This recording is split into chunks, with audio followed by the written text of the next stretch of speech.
안녕하세요. 저는 경기에 살고 있는 30대 여자입니다. 지금부터 제가 들려드릴 이야기는 파란만장하고 우여곡절 끝에 아이와 함께 오순도순 살고 있는 저의 실제 이야기입니다. 물론 지금은 모든 시련을 이겨내고 행복한 삶을 찾아 살고 있지만 그동안 어찌나 힘들었는지 벌써부터 눈시울이 시큰거립니다. 제 이야기가 어떻게 들리실지 모르겠지만 같이 공감하며 웃고 울고 나누고 싶어 용기를 내어 글을 쓰게 되었습니다. 저는 태어나자마자 부모에게 버려져서 고아원에서 성인이 될 때까지 지냈어요. 바람이 선선하게 부는 어느 가을날 고아원 문 앞에 덜렁 포대기에 쌓여 뉘어 있었다고 하더군요. 이름도 없이 생년월일만 적신 쪽지와 함께 발견된 저는 출생신고조차 제대로 되어 있지 않았다고 했습니다. 고아원 생활은 너무나도 힘들었어요. 정신적인 부분으로 힘들었다기보단 제대로 먹지 못하여 늘 배가 고팠고 낡은 옷을 서로 물려입고 돌려입다 보니 자연스럽게 학교 생활에서도 주눅이 들게 되더라고요. 깡마른 몸에 수더분한 몰골이 친구들 사이에 자연스러운 놀림거리가 되었습니다. 중학생이 되어 사춘기가 찾아오자 저의 행색은 더욱이 비난받기 일쑤였고 고아원의 환경상 매일 씻지 못하여 따돌림을 당하게 되었습니다. 아무래도 친구들은 화장도 시작하고 꾸미는 것에 재미를 붙여 너도 나도 유행을 따라가기 일쑤였지만 저는 그럴 형편이 되지 않았기 때문이었습니다. 고아원에 돌아가면 항상 어린 동생들을 돌보아야 했고 시설에 오래 머물 수 없다는 것을 잘 알았기에 일거리를 찾아다녔습니다. 생활력이라도 있어야 먹고 사는데 문제가 없다고 생각했기 때문이었습니다. 공부할 시간이 부족할 정도로 고아원 살림에 보탬이 되려 했고 자연스럽게 성적도 바닥을 기게 되었죠. 그러니 같은 반 친구들은 저를 더욱 만만하게 보게 되었습니다. 중학교 시절이 지나가고 고등학생이 되자 왕따의 형태는 더욱 악랄함을 띄우게 되었어요. 일반적인 놀림이 아닌 괴롭힘이 시작되었죠. 책상과 의자는 늘 복도 밖으로 나가 있기 일쑤였으며 하루하루가 지옥 같았습니다. 선생님과 상담을 해보기도 했으나 네가 좀 씻고 다니면 되지 않겠냐? 라는 상처뿐인데야만 오갔습니다. 저는 자연스럽게 사람에 대한 공포가 생겼고 성인이 되어서도 대인공포증을 이기지 못했습니다. 고등학교를 어떻게 졸업했는지도 모르게 연말은 바빴습니다. 저는 성인이 되었고 자연스럽게 고아원을 퇴소해야 했기 때문입니다. 고등학교 졸업식은 상상도 하지 못했고 저는 바로 취업이 가능한 일자리를 찾았습니다. 하지만 대인공포증이라는 게 얼마나 무서운 일이던지 사람을 마주하는 일은 문득 찾아오는 호흡곤란과 식은땀, 경련 때문에 오래 일을 할 수 없었습니다. 저는 여러 아르바이트를 했지만 채 한 달을 채우지 못하고 그만둔 일자리들도 수두룩했습니다. 결국 사람의 얼굴을 마주하지 않아도 되는 일을 찾다 보니 콜센터에 취업을 시도했습니다. 콜센터는 통화로만 상담이 이루어지기 때문에 꽤 큰 오픈마켓 회사였으나 취직이 바로 가능했고 업무로 투입되었습니다. 하지만 어리석게도 저는 고객 상담을 우습게 알았기에 그 일이 얼마나 힘든 일인지 알지 못했습니다. 보통 상담 전화를 하게 되면 반품이나 교환 혹은 배송 문의로 전화들을 많이 한다고 생각했는데 전혀 아니었습니다. 오히려 반품, 교환, 배송 문의가 들어오면 기분 좋은 상담을 마칠 수 있을 정도였죠.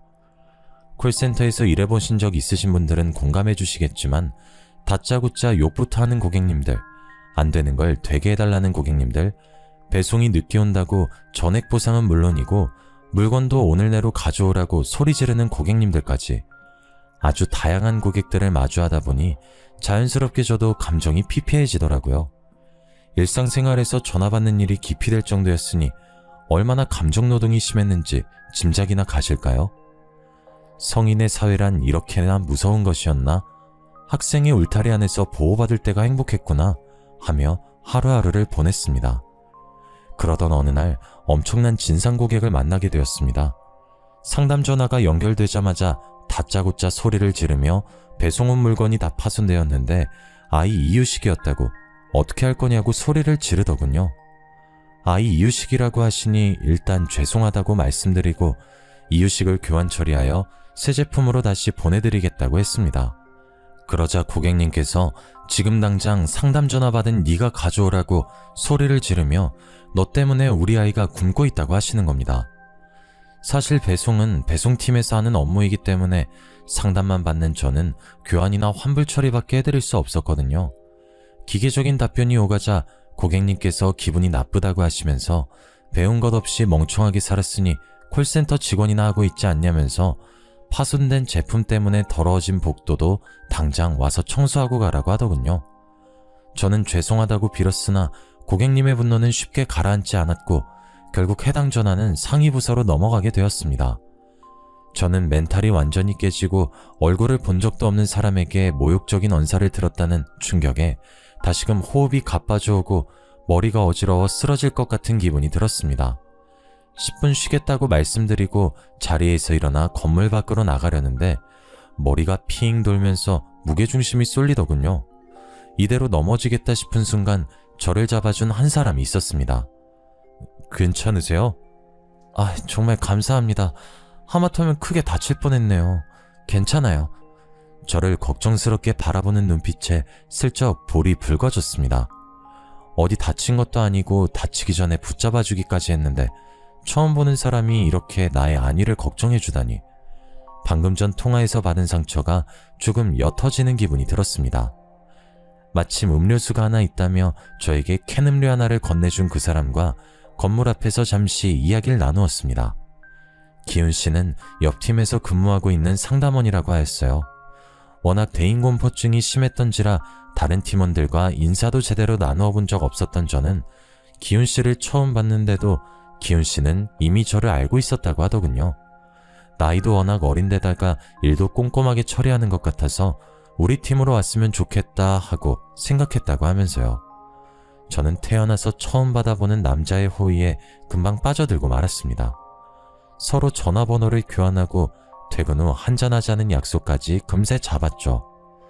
내일 눈인사를 주고받으며 퇴근 후에 가볍게 산책을 시작으로 술 약속까지 시간을 보냈습니다.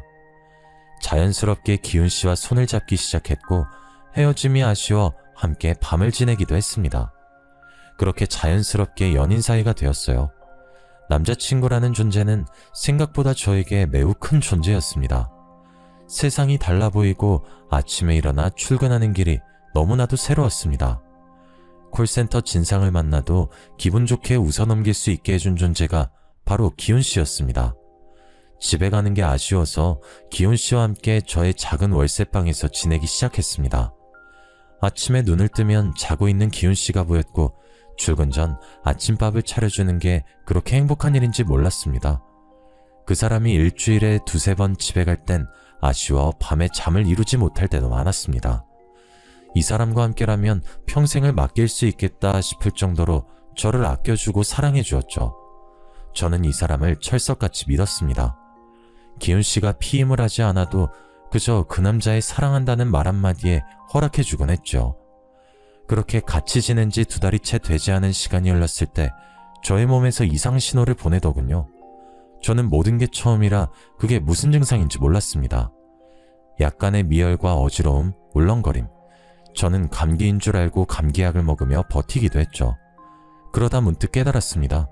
제가 몇 달째 생리가 없다는 사실을요. 사춘기 시절 제대로 먹지 못한 탓에 생리불순이 조금 있긴 했지만 이렇게 3, 4개월 동안 생리가 끊어진 적은 없었습니다.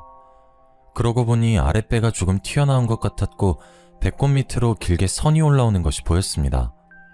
저는 놀라서 회사를 조퇴하고 회사 근처에 있는 가장 가까운 산부인과로 달려갔습니다. 임신 테스트기를 해보셨냐는 말에 아니요, 안 해봤는데 임신 같아서요 라고 말을 하고 초조하게 제 이름이 불려지길 기다렸습니다. 피를 뽑고 꽤 오랜 시간 기다리니 진료실에서 제 이름을 부르더군요. 의사 선생님께서 저를 빤히 쳐다보면서 말했습니다. 아직 나이도 어린데 결혼은 아직 안 했죠? 라고요. 저는 고개를 끄덕였습니다. 의사 선생님께서 작은 숨을 포옥 뱉으시고는 계획이 있었던 임신이냐고 묻길래 저는 고개를 푹 숙였습니다. 왠지 축복받지 못한 생명을 품은 기분이 들었기 때문입니다. 저는 임신 5개월 후기에 접어든 중기 임산부였습니다. 정말 둔했던 탓에 그리고 워낙 말랐던 탓에 배가 나온 것도 두드러지지 않았고 병원에서도 아기가 주수에 비해 매우 작다고 했습니다. 이미 주수가 24주에 가까워지고 있어 중절 수술도 힘들다고 했습니다. 나이가 고작 20살밖에 되지 않았기 때문에 불법으로 시행하는 곳을 가면 수술을 할 수 있을지 모른다고 했지만 이 정도 주수가 되었으면 출산이나 다름없다고 했습니다. 아이 아빠는 알고 있느냐 물으시길래 고개를 절레절레 저었습니다. 일단 상의하고 오는 게 맞는 것 같다고 하시며 저에게 수술을 하려면 지방에 있는 병원을 찾아가야 된다고 하셨어요. 저는 일단 의사 선생님의 말씀대로 그날 저녁 기훈 씨가 집으로 돌아왔을 때 말을 했습니다. 기훈 씨, 나 할 말이 있는데 오늘 조퇴하고 병원에 갔다더니 몸은 괜찮아? 어디 아픈 거야? 쉬어야 하지 않겠어? 나 사실 임신했대요. 이거 우리 애기 초음파 사진이야. 벌써 23주나 됐다네? 임신을 했다고? 기훈 씨의 표정이 오묘하게 바뀌는 것을 보고 저는 일이 단단히 틀어졌다는 생각이 들었습니다. 사귀는 동안 단 한 번도 보지 못했던 화를 꾹 참는 듯한 차가운 얼굴을 보았거든요. 임신한 게 무슨 잘못인가 싶어 기훈 씨의 눈치를 봤지만 그 다음 그가 뱉은 말은 충격적이었습니다. 내 아이가 맞아? 확실해? 뭔가 착각한 거 아니야? 그게 무슨 소리야. 그럼 기훈 씨 말고 또 누가 있어요? 지금 나를 의심하는 거예요? 당연히 난 당신이 피임을 하고 있다고 생각했어. 피임을 안 한 건 나 혼자만이 아니라 기훈 씨도.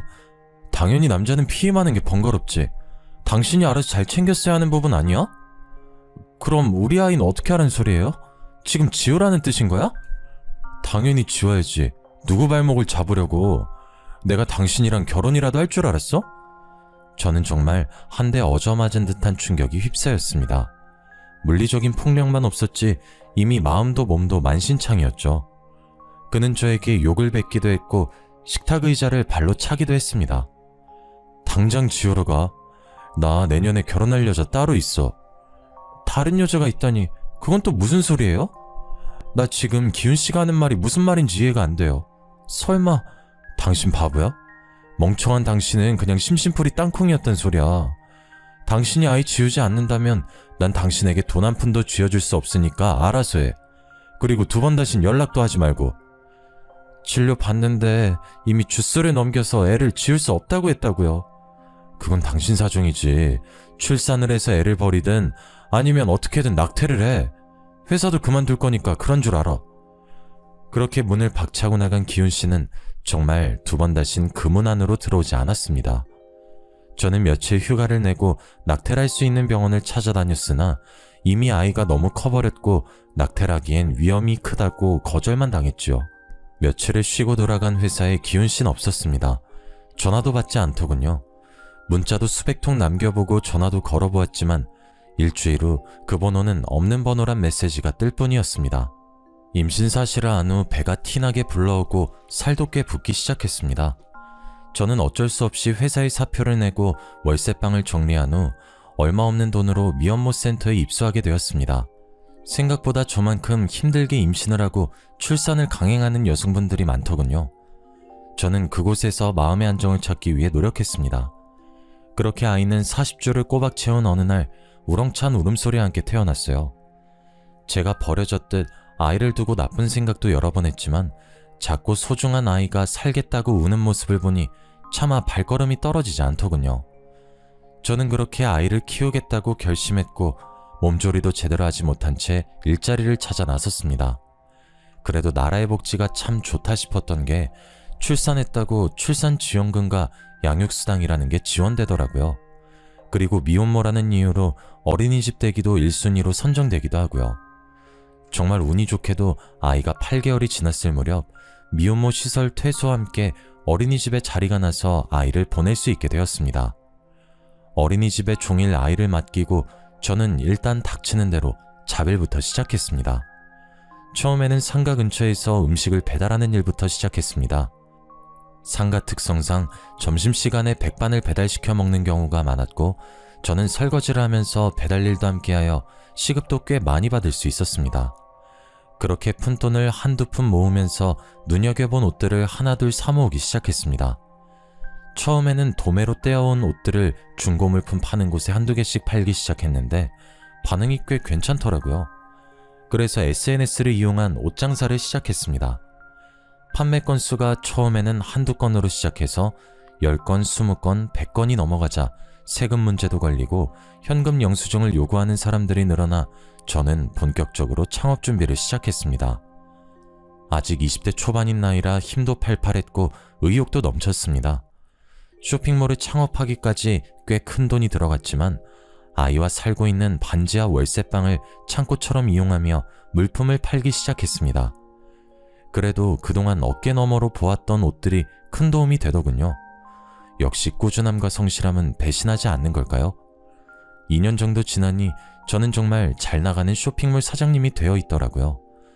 반지하 월세방, 그 쿰쿰한 곳에서 옷을 쌓아두고 시작했던 저는 커다란 창으로 햇살이 비추는 아파트 고층으로 이사를 하였고 저희 사무실 또한 따로 크게 자리를 잡았습니다. 이제 더 이상 옷이 습기를 먹을까 냄새가 나지 않을까 하는 고민은 하지 않게 되었습니다. 직원도 없이 혼자 발품부터 배송까지 전부 도맡아 했던 제가 디자인팀, 배송팀, 관리팀, 직원을 여럿 두고 일하는 사장님이 되었습니다. 그러던 어느 날 저의 성공일기를 취재하고 싶다는 여성 잡지 에디터님의 요청이 있었고 저는 기꺼이 그 인터뷰에 응했습니다. 저의 과거부터 성공하기까지 상세하게 나열하진 않았지만 큼지막한 사건들이 잡지에 실렸고 저의 단단함을 보고 응원해주신 분들로 인해 쇼핑몰은 더욱 잘되기 시작했죠. 그렇게 가난하고 힘들었던 제가, 대인기피증의 왕따였던 제가 이제는 그 모습을 다 벗어던지게 된 겁니다. 문제는 제 인터뷰를 본 기훈씨에게 연락이 오기 시작했다는 겁니다. 오랜 시간 만났다는 그 여자친구와 결혼을 했으나 결국은 이혼을 하게 되었고 그동안 저를 그리워했다. 심지어 그렇게 지우라고 난리치던 아이까지 보고 싶다고 하는 겁니다. 저는 딱 잘라 거절했습니다만 친자가 일치할 경우 자신에게도 친권이라는 게 있다고 하면서 아이를 데리고 가겠다고 협박을 하였습니다.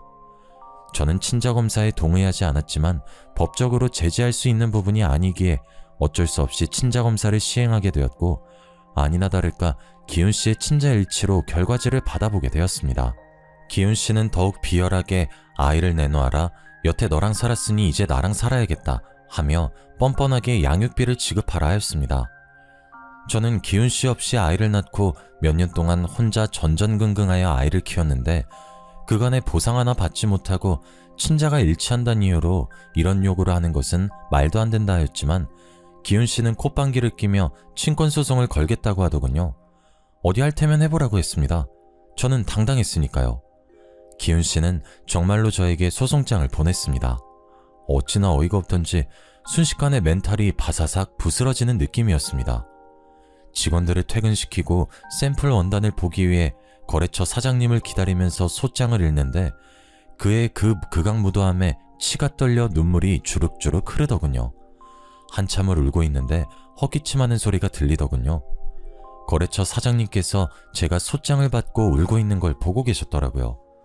무슨 일 있으시냐고 물어보시는데 저도 모르게 오열하고 말았습니다. 제가 혼자 감당해내기엔 너무나도 큰일이었고 그럴 리 없겠지만 혹여라도 아이를 빼앗기면 저는 어떻게 살아야 하나 막막했기 때문입니다. 소장을 슬쩍 본 사장님께서 이런 일은 더 강단 있게 나가야 한다고 하시면서 잘하는 변호사가 있으니 도움을 좀 받아보는 게 어떻겠냐고 먼저 손을 내밀어 주셨습니다. 원단 샘플을 한가득 가지고 오셨지만 지금 이게 중요한 게 아니라고 하시며 제 손을 끌고 변호사님을 찾아갔습니다. 제 사정을 전부 들으신 변호사님은 이런 사건은 무조건 제가 이기게 되어 있다고 하시며 걱정하지 말라고 하셨습니다. 마음을 편안하게 먹고 협박받은 내용의 증거가 필요하니 문자나 통화 녹음이 있으면 전부 저장해두고 전달해달라고 하셨습니다. 법에 대한 지식이 방대한 사람이 직접 걱정 말라 위로를 해주니 더할 나위 없이 든든해지더군요. 저는 그 이후에 기훈 씨에게 온 모든 연락을 저장해두었고 그것을 모두 증거로 제출했습니다. 소송은 꽤 더디고 길어졌어요.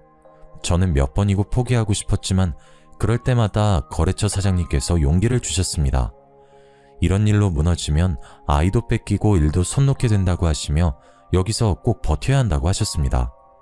제가 혹여나 나쁜 생각을 가지기라도 할까봐 만사 제쳐두고 제 옆에서 저를 묵묵히 지켜봐 주시더라고요. 사장님은 저보다 나이가 꽤 많았지만 그 부분이 더 의지되기도 했습니다. 어린 저와 다르게 세상의 이치를 많이 알고 계신 것 같았거든요. 제가 우울해할 때마다 맛집을 찾아서 데려가 주기도 하고 사무실 안에만 콕 틀어박혀 있을 땐 바람 쐬자며 드라이브도 시켜주시고 우린 그렇게 오랜 시간을 함께 했습니다. 소송이 1년쯤 안 되었을 때 마무리가 되었는데 그때까지 매일 저에게 안부를 묻고 저를 기다려준 사장님께 저도 모르게 마음이 쏟아지더라고요. 당연히 소송은 승소하였습니다. 친권과 양육권 모두 제가 가져올 수 있게 되었고 친부인 기훈씨는 저에게 양육비를 지불하라는 판결을 받았죠. 기훈씨는 그런 결과를 받아들이지 못하고 저에게 몇 번 더 연락을 시도했으나 사장님께서 모든 연락을 막아주셨고 변호사님께서도 법적으로 조치를 취할 수 있다고 언제를 주셨습니다. 기훈씨는 예상치 못한 반격에 양육비는커녕 1원 한 푼 주지 않고 그대로 연락을 끊고 잠수를 타더라고요. 제가 저런 찌질한 사람을 사랑했었다니 나의 하나뿐인 소중한 아이의 친부라니 진절머리가 나더라고요. 또 한 번 시련을 이겨낸 저는 정말 돌멩이처럼 단단한 사람이 되었다고 생각했습니다. 그 일이 일어나기 전까지 말이죠. 저는 사장님과 진지한 만남을 가졌습니다. 저희 아이와도 잘 놀아주고 정말 애정을 듬뿍 담아 대하는 것이 느껴졌기 때문입니다. 지나칠 만큼 과분한 사랑에 가끔 이질감이 느껴지기도 했습니다만 워낙 나이 차이가 있는지라 그 나이의 감성을 제가 따라가지 못한다고 생각했죠. 어느덧 아이가 7살이 되고 저에게 가끔 "난 왜 아빠가 없어요?" 하고 물을 때마다 꼭 죄인이 된 기분이 들었습니다. 이 사실을 사장님도 알고 있었어요. 저는 아이에게 얼머부리기 바빴지만 사장님은 조금 달랐나 봅니다. 저에게 청혼을 하더군요. 오브 다이아 반지를 내밀며 저에게 결혼해줬으면 좋겠다고 하는데 그 반지가 제 손에 꼭 맞아서 들어가더군요. 처음 받아보는 반지에 눈물이 왈칵 쏟아졌습니다. 직원들에게도 꽤나 축하를 받았어요. 그렇게 결혼합시다 라는 말과 함께 결혼 준비가 시작되었습니다. 처음 하는 결혼식이다 보니 준비할 게 한두 가지가 아니더군요. 얼른 시댁 어르신께 인사를 드리는 게 먼저여서 잔뜩 긴장을 한 채 인사를 드리러 갔습니다. 아니나 다를까 과묵하신 시부는 눈빛에서 저를 탐탁지 않아 하는 것이 느껴졌고 시모는 대놓고 말씀하시더군요. "아무래도 우리 아들은 초혼인데 넌 애 딸린 여자다 보니 썩 반갑진 않구나." 저도 제가 우민씨와 꼭 맞는 사람이라고 말씀드릴 순 없지만 누구보다 내주 열심히 하면서 잘 살겠습니다. 그래도 돈은 좀 있다고 하니 구색은 제대로 맞춰줬으면 좋겠는데 그 정도는 내가 바래도 되겠지? 제가 어떤 걸 준비하면 될까요? 예단 말씀하시는 거죠? 네가 고하다 보니까 아는 게 없을 것 같아서 내가 미리 준비해놨다. 지민아, 그 목록 적은 종이 좀 들고 오렴. 그래, 예비 올게. 이건 엄마가 적은 목록이고 내가 원하는 건 따로 톡으로 보내놓을게. 시댁의 말투나 행동에 너무나도 상처를 받았지만 제가 미혼모의 입장으로 살아왔던지라 대꾸할 말이 없더군요. 처음부터 이런 상황을 인지하지 못했던 부분도 아니었기에 꾹 참고 넘어갔습니다. 시댁에서 받아온 예단 목록을 집에 와서 펼쳐보니 가관이었습니다. 각종 브랜드의 TV, 냉장고, 김치냉장고 물론이며 소파에 침대에 홈시어터, 시부의 골프채 목록까지 다양하게 적혀있더라고요. 시모의 명품 가방, 모피까지 적혀있는 목록만 다 합쳐도 수천을 쏟아부어야 가능하겠더라고요. 우민씨를 붙잡고 이 목록은 과하다, 여기서 정말 필요한 것 몇 가지만 체크해달라 요구했지만 우민씨도 남처하단 입장이었습니다. 네가 어리긴 하지만 그래도 아이도 있고 돈도 있고 하니까 이번만큼은 우리 부모님 욕을 따라줄 순 없을까? 이건 너무 과해요, 사장님. 사장님께서 지난번에 TV도 새로 샀다고 안 하셨어요? 그땐 55인치 TV를 샀는데 우리 부모님께서 큰 TV를 원하시나봐. 75인치 정도면 적당할 것 같아. 있는 살림이 있는데 이 모든 걸 새로 산다니 좀 부담되긴 하네요.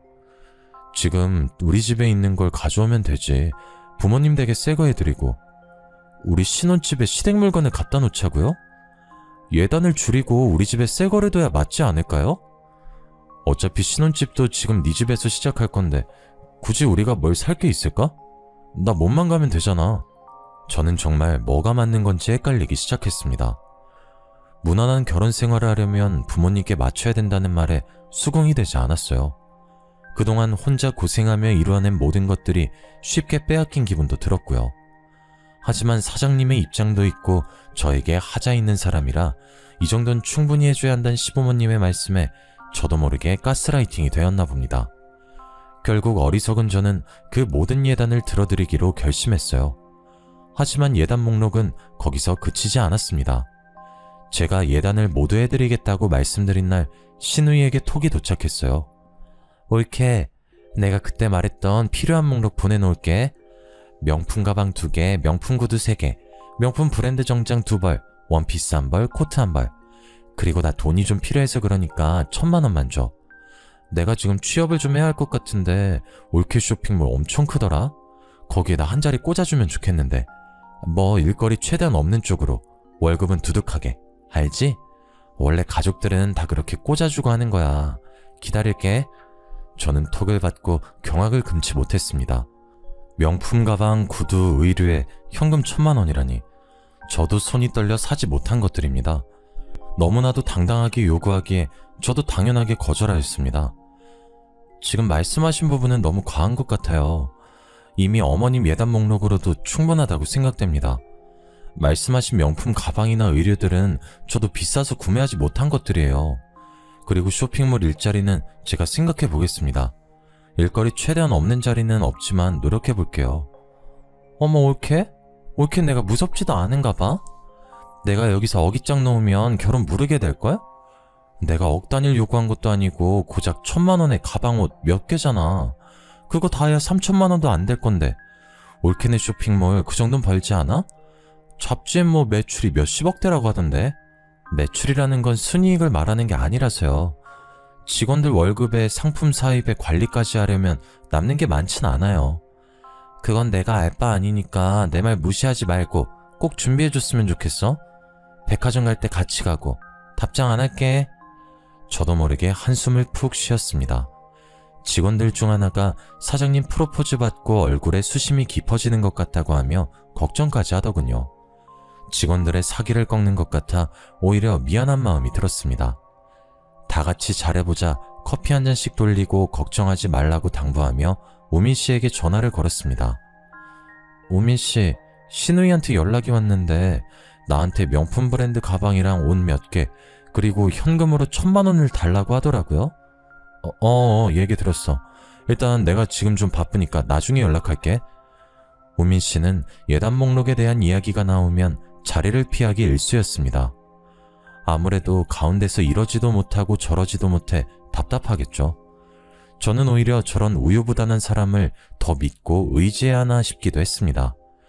하지만 그 사랑이 뭔지, 저에게 보여주었던 헌신적인 모습을 앞으로도 기대하며 그의 불편함을 위해서라도 예단 목록을 모조리 다 맞춰가야겠다는 결심을 하게 되었습니다. 식장 예약을 마치고 예약금을 걸고 스튜디오 촬영과 드레스 업체를 고른 뒤 시모의 손에 이끌려 예단 품목을 결정하러 백화점에 갔습니다. 항상 최고급만 써왔다고 하시며 각종 브랜드 상품 중에서도 가장 비싸고 가장 잘 나가는 모델들로만 쏙쏙 골라 계약을 하는 모습을 보니 약간 씁쓸함이 남았지만 그래도 하나하나 결제할 때마다 즐거워하시는 걸 보니 또 한편으로는 잘했다 싶기도 했습니다. 진즉 기쁜 마음으로 돈 좀 쓸 걸 괜히 내키지 않아 하다가 우민 씨까지 스트레스 받게 한 것 같아 미안한 마음도 들었습니다. 현재 짐이 있으니 결혼식 끝나고 신혼집에 시댁 물건들 옮기고 시댁으로 새 가구 가전을 배송받기로 예약까지 다 걸어뒀습니다. 신우이는 백화점 갈 때 자기 물건도 같이 샀으면 얼마나 좋았겠냐고 투정 부렸지만 시댁 예단 물품으로도 너무 힘들었기에 다음을 기약하였습니다. 하나하나 잘 풀려가고 있다고 생각이 들었지만 진짜 복병이 시작되었습니다. 쇼핑몰에 한 자리 달라던 신우이가 하루도 빠짐없이 사무실에 출근을 했기 때문이죠. 사무실 주소도 알려주지 않았는데 어떻게 검색을 해서 찾아온 건지 우민 씨를 추궁했지만 우민 씨도 알려준 적 없다고 선을 그었습니다. 진실은 아무도 알 수 없지만요. 제가 외근을 나가는 동안에도 사무실에 죽치고 앉아서 허구한 날 통화에 직원들에게 사사건건 시비를 걸어댔습니다. 하루는 일하고 있는 디자인팀 직원에게 커피 심부름을 시키질 않나, 또 하루는 창고 재고 관리를 하는 직원에게 창고에 먼지가 많다며 청소는 언제 하는 거냐고, 먼지가 많으면 목이 아프니까 빨리 청소하라고 되도 않는 갑질을 하고 있더라고요. 참다 신우이에게 말도 해봤지만 올케가 물으니까 아랫사람들이 일을 제대로 하지 않은 거야 라며 오히려 저를 나무랐습니다. 백날 말해봐야 속이에 경일 끼다 싶어 저도 좋은 게 좋은 거라고 직원들을 다독여가며 조금만 참아달라고 했습니다. 어느 때와 다름없이 공장의 샘플을 확인하러 다녀오니 왼수 같은 신우이가 어딜 갔는지 보이질 않더라고요. 이제야 숨 좀 돌리겠다 싶어 직원들과 마무리 작업을 하고 샘플을 확인하고 있는데 직원들 얼굴이 영 좋질 않더군요. 무슨 일 있냐고 물어봐도 대답이 없고 재고관리팀 직원 하나는 그만두고 싶다는 의사를 전해왔습니다. 초창기부터 오랜 시간 함께했던 직원들이라 마음이 좋지 않아 사정이 있으면 잠시 휴가를 주겠다고 했으나 더 이상 이곳에서 일하기 힘들다고 눈시울을 붉히더라고요. 알고 보니 신우이가 제가 없는 사이 직원들을 또 잡돌이했더라고요. 내가 내일 지민 씨에게 잘 말해볼게. 여기서 그만두면 내가 너무 서운할 것 같아. 사장님, 저 정말 못 버티겠어요. 아까도 사진 보정하고 있는데 와서는 저 모델이 시원치 않다면서 자기가 모델하면 어떻겠냐고. 신우이가 나이가 몇인데 그런 소리를 했단 말이야? 네, 그러면서 요즘 다 포토샵으로 만지는 거 아니냐고, 자기가 하면 더 잘할 수 있다고 사장님한테 이야기를 해달라고 어찌나 조르던지. 내가 잘 말할게.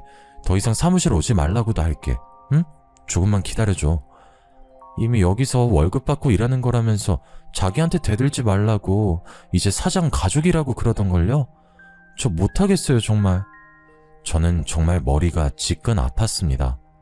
어떻게 일궈낸 회사인데 사이 좋았던 직원들까지도 괴롭다고 할 정도니 우민씨의 자상함만 아니었어도 집안만 봐서는 언제라도 파혼하고 싶은 심정이었습니다.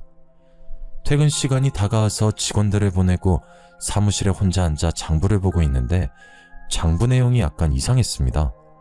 급히 퇴근길에 나선 격리 직원을 불렀습니다. 다행히 아직 회사 근처라고 돌아오겠다고 했어요. 분명 지난달에 외근비랑 부자재 값이 이게 아니었던 것 같은데 장부 엑셀 파일 좀 볼 수 있어? 사장님, 그거 사실은... 왜? 내가 모르는 뭐가 있어? 이거 지금 횡령이야. 알지? 내가 자기 얼마나 믿는지. 내가 장부 기입은 다 자기한테 맡겼었잖아. 저도 잘 알죠. 그런데 제가 수정한 게 아니에요. 사업자 통장도 확인해보니까 일적 금액만큼 인출되어 있던데 어떻게 된 거야? 자기 무슨 일 있어? 일은 제가 있는 게 아니라 그게...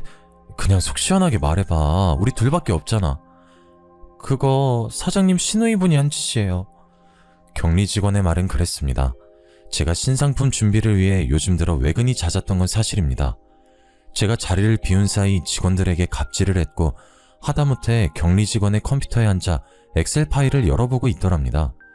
커피를 사러 잠시 외출한 사이 일어난 일이라 수기장부와 함께 정리를 해보니 금액이 몇십만 원 비어있기에 장부를 왜 수정했냐고 하니 본인이 어차피 다 쓸 돈이라고 돈 받기로 했다면서 사장한테 물어보라고 오히려 큰 소리를 치더랍니다. 그러면서 중간에 오해가 생겨 사장이 파혼이라도 하면 다 네 탓이라고 소리를 지르고 조용히 넘어가길 원하면 앞으로 종종 수정해달라고 했답니다. 그렇게 중간에서 횡령한 돈이 700만 원을 넘기고 있었더라고요. 물론 중간중간 통장 확인과 장부 확인을 하지 않은 저도 문제라면 문제지만 항상 오차 없이 일처리를 했던 격리 직원을 믿고 있었고 신우이가 감히 사업자 통장까지 손댈 거라고는 생각도 못했었기 때문에 몰랐던 겁니다. 혹시라도 제가 파혼이라도 당할까 격리 직원은 속을 끙끙 앓았더군요. 제가 너무 화가 나서 몸을 부르르 떨자 직원이 입을 열었습니다. 사장님, 결혼 꼭 하셔야겠죠? 왜? 이거 말고 다른 일이 있어? 저 정말 한치의 거짓도 없이 사장님께 그대로 사실만 전하는 거예요? 저 의심하지 마세요. 왜 그래? 무슨 일인데? 사실 요즘 사장님 외근 나가실 때마다 그 신우이 분께서 회의실에서 자꾸 전화를 하시더라고요. 누군진 모르겠지만 친구 같기도 하고. 근데 통화 내용이 사장님도 아셔야 할 것 같아서요. 제가 엿들으려고 들은 건 아니었는데요. 뭔데 그래? 그분 말대로라면 남동생이 정말 제대로 호구 하나 물어왔다고 쇼핑몰 명의도 곧 자기 명의로 바꿀 거라고 하시면서 굳이 필요도 없는 가전제품이며 가구며 집 인테리어까지 싹 바꿀 거라고 하셨어요. 아니, 정말이야? 그동안 내가 어떻게 해줬는데 이런 식으로. 그리고 어차피 가족으로 생각도 안 하는 버러지라면서 고아 출신이라 가족이라는 이름만 붙으면 다 진짠 줄 안다고 막말하더라고요. 조만간 건물도 하나 사달라고 해서 카페도 차릴 예정이니까 카페 차리면 와서 알바 좀 하라고. 심지어 사장님이 월급도 다 내줄 거라고 하면서 말하셨어요. 아니, 잠깐만. 나 머리가 너무 아파서. 사장님, 제가 정말 오랜 시간 사장님과 함께 했고 친언니 같아서 하는 말이에요. 정말 저 집안 사람들 순 사기꾼 같아요. 제발 파혼하셔요. 지금 나한테 한 말 전부 다 사실이고 혹시라도 싸움이라도 생기면 증언해줄 수 있어? 당연하죠. 제가 혹시 몰라서 회의실 CCTV도 저장해뒀어요. 소리가 워낙 작게 녹음되긴 했지만 무슨 말인진 알아들을 수 있어요. 정말 너무 고맙다. 이 은혜를 내가 어떻게 갚아야 할지. 사장님만 행복하시면 돼요. 어서 빨리 저 썩은 집안에서 탈출하시길 바랄게요. 저는 격리 직원에게 CCTV 영상이 담긴 USB를 받았습니다. 그간 횡령해간 증거가 담긴 장부 원부 또한 들어있었습니다. 이제 일말의 정도 다 떨어졌고 우민씨가 손이 발이 되도록 빈다 해도 되돌아갈 생각이 들지 않았습니다. 이제서야 콩깍지가 벗겨진 거였죠. 그날 저녁 퇴근을 하고 아이와 함께 시간을 보내면서 아이에게 다시 한번 미안하단 말을 했습니다. 아빠가 생길 거라고 좋아했었는데 들어주지 못할 것 같다고 하니 아이가 저를 꼭 안아주더군요. 나는 엄마만 있으면 돼. 엄마를 제일 사랑해. 라고 하면서요. 한참을 울다 마음을 정했습니다. 저는 그날 주말 시댁과의 식사 자리까지 기다렸습니다. 한 번에 터뜨리는 편이 좋을 것 같았어요. 주말이 오기 전 백화점에 들러 예약해두었던 가구와 가전을 모두 취소했습니다. 가전제품은 아직 상품을 받지 않아 전액 환불이 가능했고 가구 상품 중 일부는 주문 제작 상품이라 예약금을 날리긴 했지만 모두 취소하고 나니 마음이 편안했습니다. 그 후엔 웨딩 플래너에게 위약금을 주고 스튜디오와 드레스 메이크업, 식장 모두 취소했습니다. 그 정도 금액은 아깝지도 않더라고요. 다행히 백화점에서도 웨딩 플래너도 우민 씨에겐 따로 연락하지 않은 것 같았습니다. 아무렇지 않게 주말에 소고기를 먹자고 우리 부모님 몸보신 좀 하셔야겠다고 괜찮은 강남에 고깃집 예약을 해놓으라고 연락이 왔더군요. 경기도에서 강남 가려면 꽤 먼 거리인데 데이트할 땐 한 번도 안 가던 동네를 자기 부모님 몸보심해야 한다고 가자고 하니 화가 나더라고요. 이래서 콩깍지라는 게 무서운 건가 하는 생각도 들었습니다. 하지만 마지막 만남이니 최후의 만찬을 프라이빗하고 비싼 곳에서 보내도 괜찮겠다 싶었습니다. 어차피 제가 계산할 마음은 하나도 없었거든요. 주말 저녁에 시부모와 시누이, 우민씨, 그리고 저 이렇게 5명이 만나 식사를 했습니다.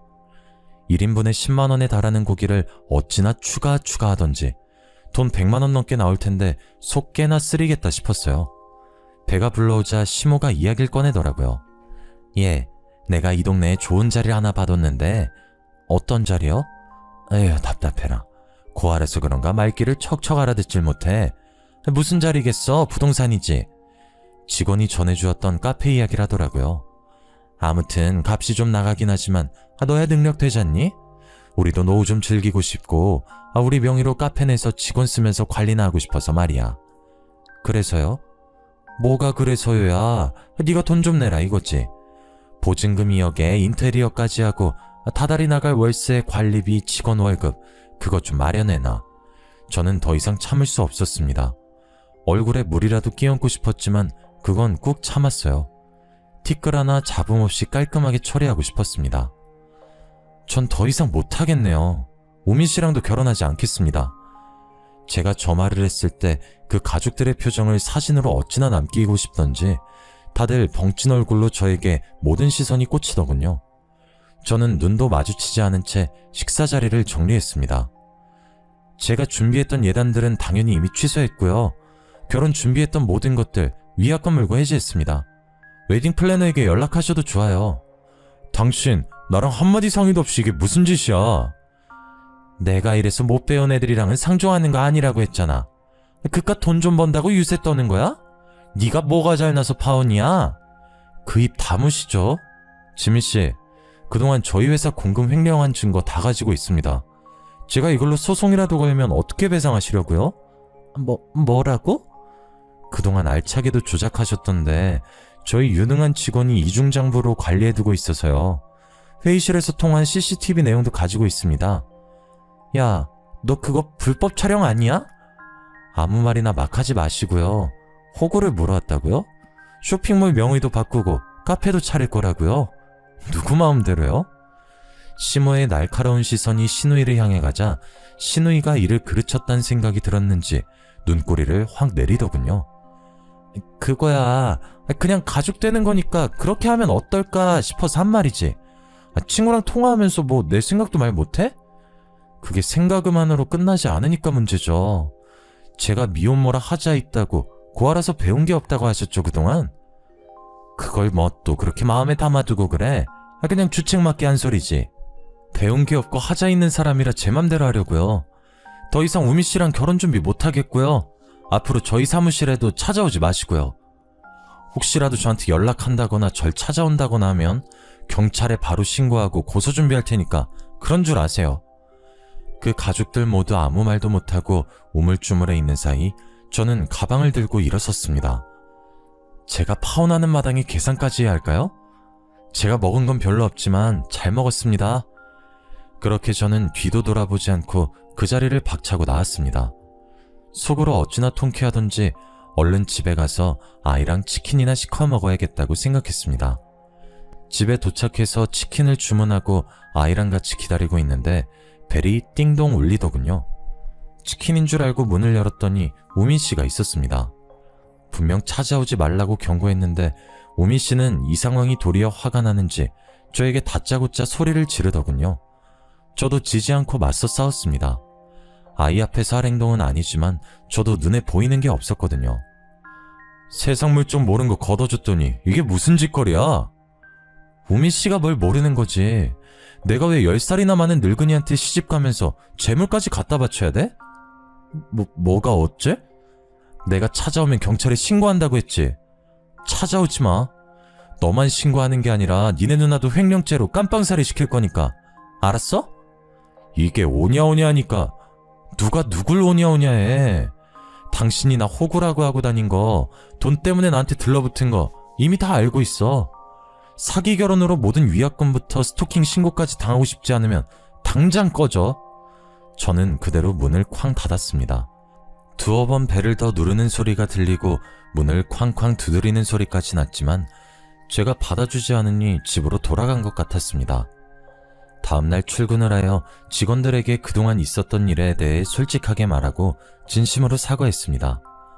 그만두겠다는 직원은 엉엉 울면서 좋지 않은 소식이면서도 너무 좋은 소식이라고, 그 나쁜 인간들 천벌받을 거라고 그러더라고요.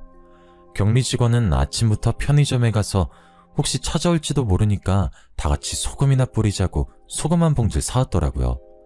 2번 다시 찾아오지 말라고 했으니 그걸 쓸 일은 없을 거다 했는데 점심시간이 지나자 우민씨와 신우이가 정말 찾아온 게 아니겠어요?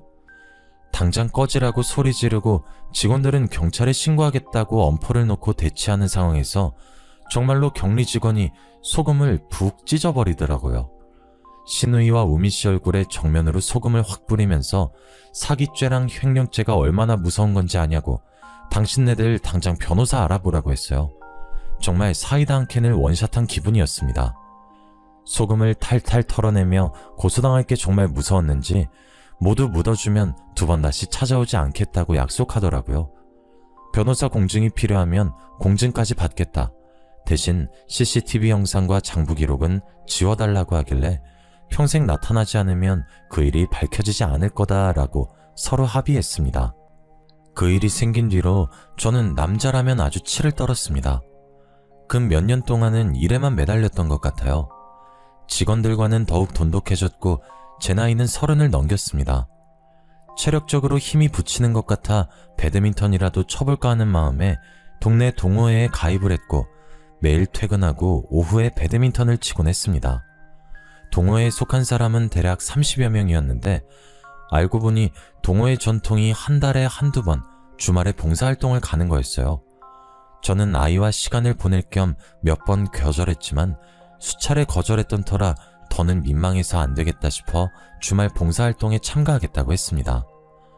단톡방으로 봉사활동 주소를 받았는데 어딘가 기억에 있는 주소였습니다. 핸드폰으로 검색해보니 우연의 일치인지 제가 어린 시절을 보냈던 그 보육원 주소였어요. 정말 사느라 바빠 까마득히 잊고 있었는데 마음 한켠이 뜨겁게 울컥거리더군요. 주말 아침 일찍 보육원으로 가니 정말 예전 모습 그대로더라고요. 낡은 시설에 꾀지지한 아이들의 모습까지도요. 유년 시절을 보내며 힘들었던 기억이 솟구치고 옷을 돌려 입고 제대로 씻지도 못하고 먹지도 못했던 그때가 떠올랐어요. 저는 원장 선생님과 진득한 이야기를 나누었고 그곳을 정기적으로 후원하기로 했습니다. 사춘기가 지난 아이들의 옷도 정기적으로 기부하겠다고 했고요. 적어도 보육원에서 자랐다고 무시받고 멸시받는 일은 더 이상 없었으면 하는 마음에서 시작한 일이었습니다. 이런 제 모습을 지켜보던 동호회 회원님 한 분이 저에게 엄지손가락을 척 올리더라고요. 쉽지 않은 결정이었을 텐데 후원까지 하는 모습이 참 멋지다고요. 저에게 존경이란 단어를 쓰더라고요. 조금 쑥스러웠지만 그분에게 저의 이야기를 해주었습니다. 저는 보육원에서 자랐고 그로 인해 힘든 학창시절과 사춘기를 겪었다고요.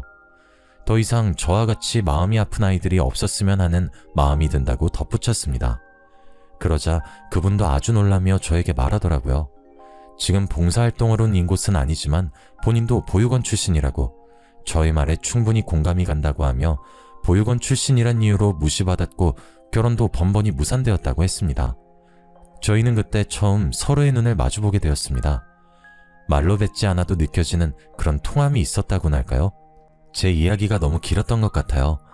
그동안 겪었던 드라마 같은 이야기를 글로 풀어내려니 조금 장황하게 설명되기도 한 것 같네요. 마지막 이야기를 조금 궁금해하실 것 같아 살짝 더 풀어보자면, 그분과 저는 그렇게 한 달에 한 번 꼭 같이 봉사활동을 다녔고 차근차근 서로를 알아가고 이야기를 써내려갔습니다. 아픔을 공감하고 보듬어주고 헌신적으로 사랑을 주고 물질적인 걸 요구하는 사이가 아닌 서로를 둥글게 안아주는 존재로 발전했습니다. 그렇게 취미와 봉사를 함께하는 시간 동안 인간적인 모습을 보았고 끌렸답니다. 저 프로포즈 받았어요, 그분에게. 그래서 곧 결혼합니다. 서로 주고받을 시댁 친정도 없고 나의 아이를 마음으로 품어준 그 사람과 미래를 함께 멋지게 그려보려고 합니다. 시련을 겪고 아픔을 딛고 일어나서 내 삶을 찾다 보니 결국 이렇게 운명의 반쪽을 만나게 되네요. 우리 모두 지금의 아픔을 잘 이겨내어 행복한 삶을 살았으면 좋겠습니다. 긴 글 읽어주셔서 감사합니다.